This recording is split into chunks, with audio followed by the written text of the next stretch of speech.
Okay, it'll be an installation of the Windham County Beekeepers Club package of bees that they bought, which we purchased before coronavirus was anybody's thought, and so I'm the proud owner of for the moment anyway, of this, and I put it in.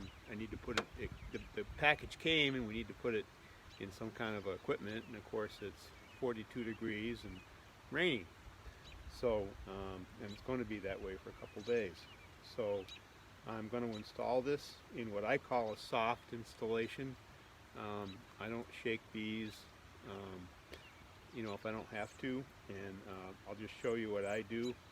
And there's 100 different ways to do this, I'm sure. The one that works is the one that the bees stay alive at the end of the story, and so whatever works for you works, but this works well in cold weather for me. So let's see what happens. I'll see if I can show it to you. This is the wooden cover, which covers the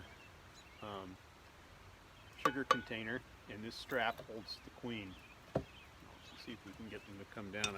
I spray them with a little bit of, very lightly, I'll spray them with a little bit of sugar water, unless it's real cold. But you can see that by the cluster of bees that this cluster's pretty cold already. So sometimes it's a little bit of a trick getting the can out of there, but this worked for me. And I'm trying not to get the bees to fly anywhere. Now they did fly a little bit that time. I'm going to hit these with a little bit of sugar water.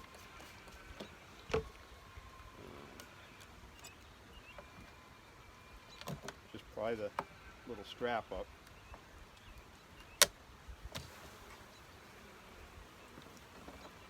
Okay, and there's my queen cage.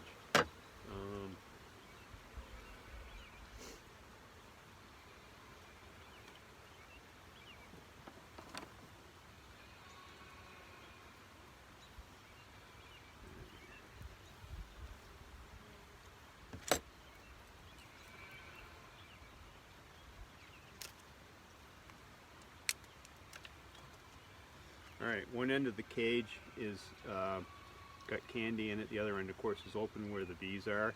You want to pull the cork of the end that's got the candy in it. If you pull the wrong cork, you just let it out, which is not what you're trying to do. We're trying to have this so the bees can chew it out and be a slow release. So we'll take our combs of honey, the candy end up, and I always just kind of dig it into the comb a little bit to make it stay there. I'm going to use, this is a 10 frame setup, I'm going to use 9 frames in it, and squeeze them together so that there's just holding that cage in there, pretty good shape. I'm going to leave the sugar syrup can that came with the setup right there.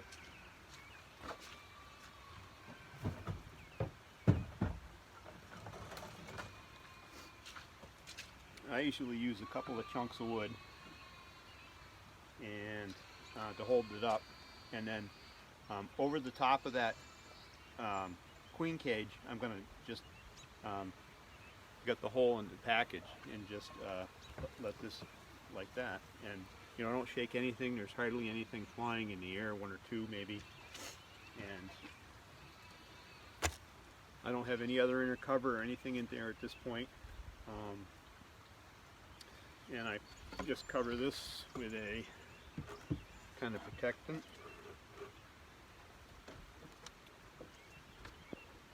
Protecting shell, I guess you'd call that. I'll put the inner cover on top just to put it somewhere. And that's it. Now, tomorrow, when I come back, so I haven't stirred any of these bees up today to speak of, but tomorrow when I come back, they almost always have crawled down onto the frames, and they definitely, at least enough of them have crawled down to cover the queen that there shouldn't be any problem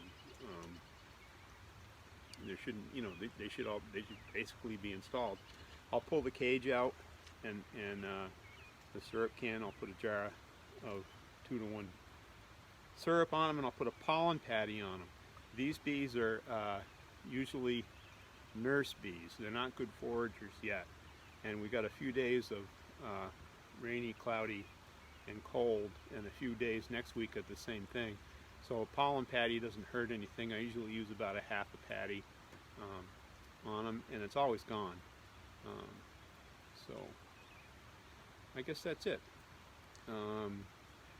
These are the Windham County Beekeepers bees. They're installed in this equipment, and they will be